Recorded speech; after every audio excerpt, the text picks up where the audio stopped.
tu connais les dossiers, tu es pragmatique, tu es bienveillant, tu essayes, tu n'es pas contre en discuter, même quand c'est un peu houleux, mais ça reste calme. Pourquoi tu ne te présentes pas? Pourquoi tu désignes pas ceux qui pourraient te sauver si tu veux pas te présenter? Pourquoi tu veux pas me donner des noms, Jean-Marc?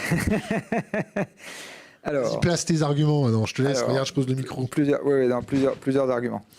Le premier, c'est que c'est pas parce qu'on a éventuellement une vision qui peut sembler pertinente de la façon dont les choses se passent dans le monde qu'on est nécessairement l'homme du poste.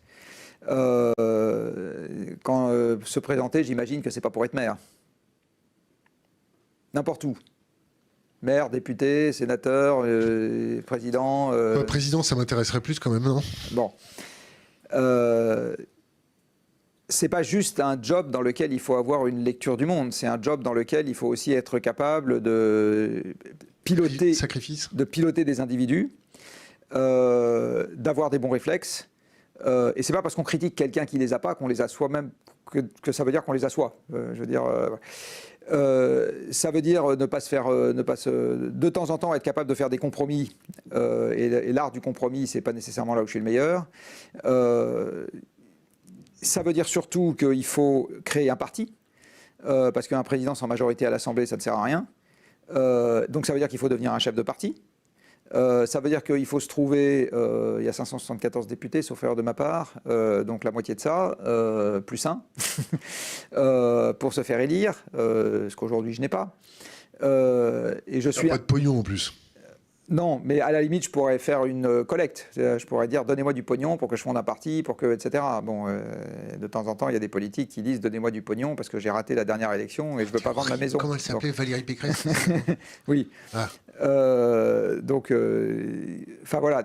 Après, je ne suis pas du tout sûr de faire mieux qu'elle. Valérie Pécresse? Oui. Tu déconnes, quoi. Je peux très bien faire 3%. Ah oui. Ouais. Quand tu te lances dans une élection... Moi, je te garantis 10% minimum. Ouais, mais 10%, ça ne te fait pas élire.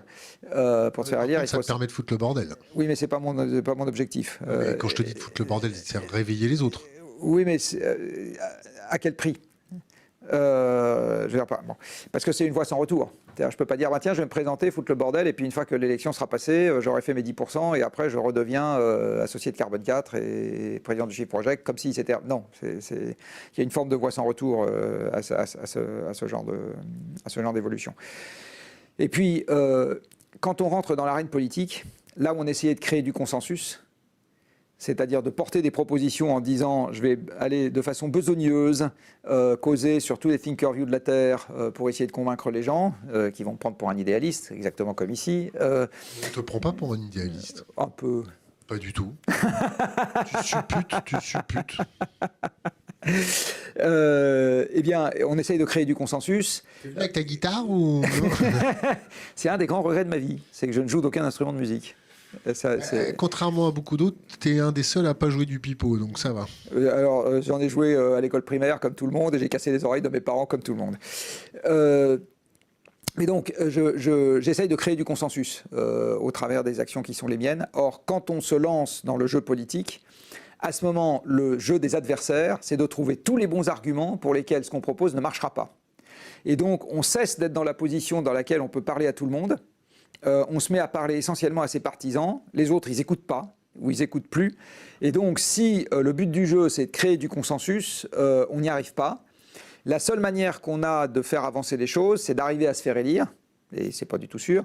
Et derrière, si on pense qu'on porte un projet qui est pour le bien de tout le monde, bah de le pousser, éventuellement en passant un peu en force, en se disant ensuite les gens finiront par me dire merci.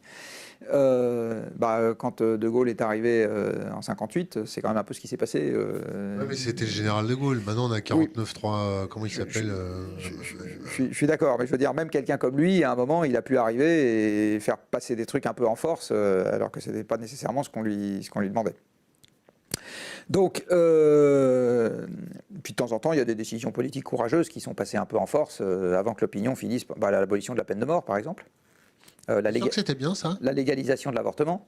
Oui, ça c'était bien. Mais la peine de mort, t'es pour ou t'es contre? Non, moi je suis contre. Pourquoi? Il y a un L'erreur argument judiciaire, pas l'erreur judiciaire. Exactement. Il y a un argument de mon père que j'ai trouvé extrêmement pertinent quand j'étais ado, qui m'a dit tu peux pas prendre le risque de l'erreur judiciaire, donc que les coupables croupissent en prison jusqu'à la fin de leur jour. Le plaisir que tu as à leur couper la tête ne vaut pas le risque que tu puisses un jour couper la tête d'un innocent. Et j'ai trouvé que c'était un très bon argument.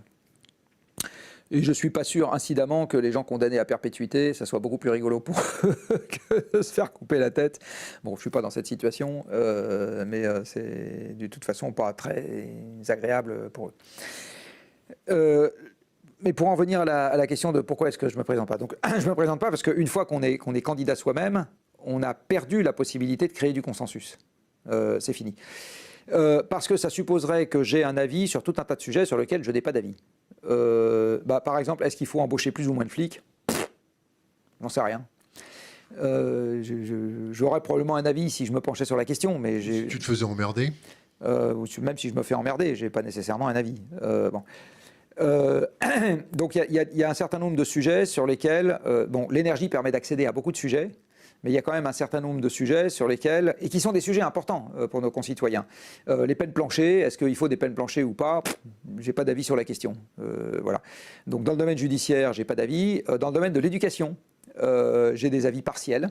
Donc il y a un certain nombre de sujets sur lesquels j'ai juste pas d'avis. Enfin, voilà, donc...